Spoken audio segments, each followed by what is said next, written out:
What up, ladies and gentlemen? It's your boy Jess. Welcome back to another Madden 16 video. Today we are in week 7 of our current season. So far we are 6-0, using 99 Peyton Manning as our primary, as well as 99 Marshawn Lynch.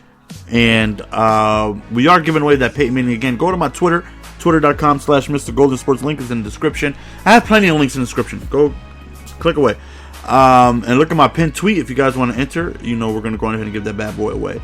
So going on into this game right here, we start off with ball first. He pauses the game, and the connection to the appear has been lost. I'm thinking, great, game over, easy win.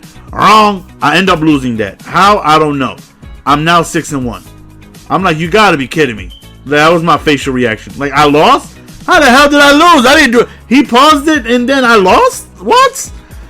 Oh, man. And this is when I was on the hunt for Marcus Allen. So that was frustrating. That right there eliminated me the opportunity to get a perfect season, which, as we all know, is an extra season badge. And that right there just not allowed me to get that one. So that was frustrating. Standing in the pocket right here, my opponent decides to roll out right here. Plenty of room on the right side, and definitely my fault. We got to put a better defense out on the field right there to prevent that from happening. So you see we got a QB container right there. Don't test the user. He is so disrespectful though. That lag though, as we end up coming up with a pick 6, and we end up taking it all the way to the end zone, man. And what's crazy, I actually started on Pappy, I think by accident. I was making adjustments, and when he hiked the ball, and I was on him. I was like, oh snap, what do I do? And I picked the route. I think I did. I think I did. Anyways, Mulligan. So we're 1-1 so far on these batch of games. So here we go. And week number 9, I believe. So we're 7-1. So Broncos versus Broncos. We start off with the ball first, and as usual, we're gonna go on ahead and run the ball and see if we can, lighten up his defense and make it a nice little easy, manageable situation for our passing game when we have to pass. So 2nd and 7, back to the run we go, and 99 overall CJ2K, and he's beastly. I underestimated this guy.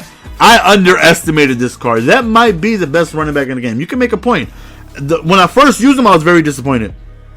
But I only used him for about 5 or 6 games. Now that I'm used him a ton more, since I was using Marshawn Lynch and I was just squeezing in CJ2K every now and then, as we end up coming away with the interception. He's monstrous. And I think he's better served as a number 2, because, when Marshawn Lynch is doing what he does, look at that stiff arm though. And, the defense is getting a little tired, and they're getting a little yellow. And, when you put CJ2K out there with some fresh legs, oh, he just dominates. And, I think that's a nice, not too many people. Woo, look at Bo Jackson. If you're lucky enough to get a Chris Johnson, one of the last things you want to do is not have him at number 1, I understand. But if you can somehow manage to just maybe use a different running back and put him on the field when the defense is just a little tired, maybe run once or twice, and maybe the linebackers are just a little yellow or stuff like that. And when he gets out there, he's just explosive. Even if you use him as a number 1, he's monstrous, man. 2nd and 10 right here. We're on defense. As you see, we got pretty good coverage, but absolutely no, how do we not get the same amounts? Absolutely no pressure whatsoever, and he ends up picking up the first down. So right here, he decides to run the ball, and I'm hoping that's a no-no. I don't like when people run the ball on me, because it can cause a lot of trouble for me. Then I have to start preparing for the run. I don't know what the hell to do. Oh, he's open and does a beautiful pass over the top. Nice little touch pass, and he ends up picking up a huge gain, making it a nice little situation for him to go on ahead and make it a one-possession game, unless he does something like that, and he throws right into coverage, and Steven Atwater takes it all the way to the crib, and we do go on ahead and get a pick 6. So that right there was definitely a beautiful, beautiful turn of events right there. I believe that was Atwater, right? It is Atwater. So what could have been a 7-10 game or a 10-3 game in a one-possession game turns out to be a 17-7 game. And right here you can see he's just I don't know. He's given up in game, kind of. So now it's like, okay, we're gonna waste as much time as possible. Right here, I want to make sure I get rid of that 2-minute warning, just to make sure I don't want to get tackled before it. So right, he's coming out like in field goal block, and he's just, I don't know what he's doing, but we're going ahead and do I pitch it back? I do. I think he recovers though. He recovered. So I myself start playing around, and I'm like, okay, that's a no-no. I gotta chill. I'm trying to get this game over with. And Dion gets teabagged as he always does. Dion is an absolute horrible vertical, corner when it comes to the aggro catch. I mean, Boss Rod Woodson does a pretty good job. Team of the Year Sherman does a pretty good job.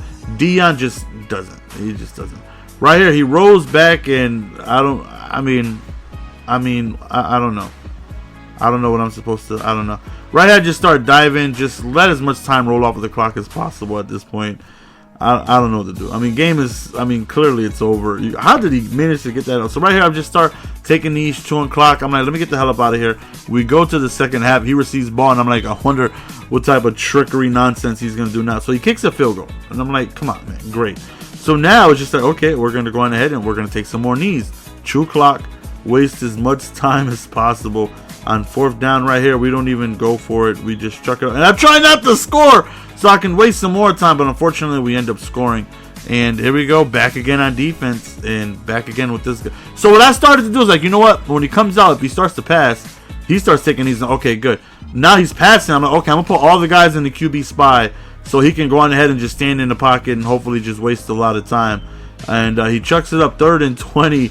And it's an incomplete pass. So on 4th and 20, he goes for it again. No pressure. I'm like, stand in the pocket as long as you want, but he decides to go for it. He drops the pass, and right here, back at it again with the knees. Trying to get the hell up out of here before something goes wrong. 4th and goal. We'll take our field goal, and again, we're gonna do QB spies. So hopefully he can just go on ahead and stand in the pocket. That's what I'm hoping for. I thought that was a fumble at first. I thought that was like the hardest hit in the history of hits when that first happened. So now he's starting to run the ball again, no pressure whatsoever. Chucks it up one-on-one, and even though it's out of bounds, Dion still gets aggro caught. So he takes a knee, takes another knee on 4th down. No pressure. I send nobody, and he stands in the pocket, which I allow him to. You see the computer started chasing him, so I clicked on so I can run back. And I'm just like, I want to get this game over with, man. Stand in the pocket for 3 minutes. I don't care. I don't care. So at this point, I click on just so I could, not cause any pressure. And does he do this all the way to the end of the game? I think he does. No, he runs out of bounds, and then we take it. So that's the end of the video, fellas. Hopefully you guys enjoyed. We will go on ahead and make it to the playoffs. And I believe that will be the debut of Boss Sean Taylor and Boss Des Bryant. Follow me on Twitter if you guys don't already. Love you guys. See you guys next video. Peace!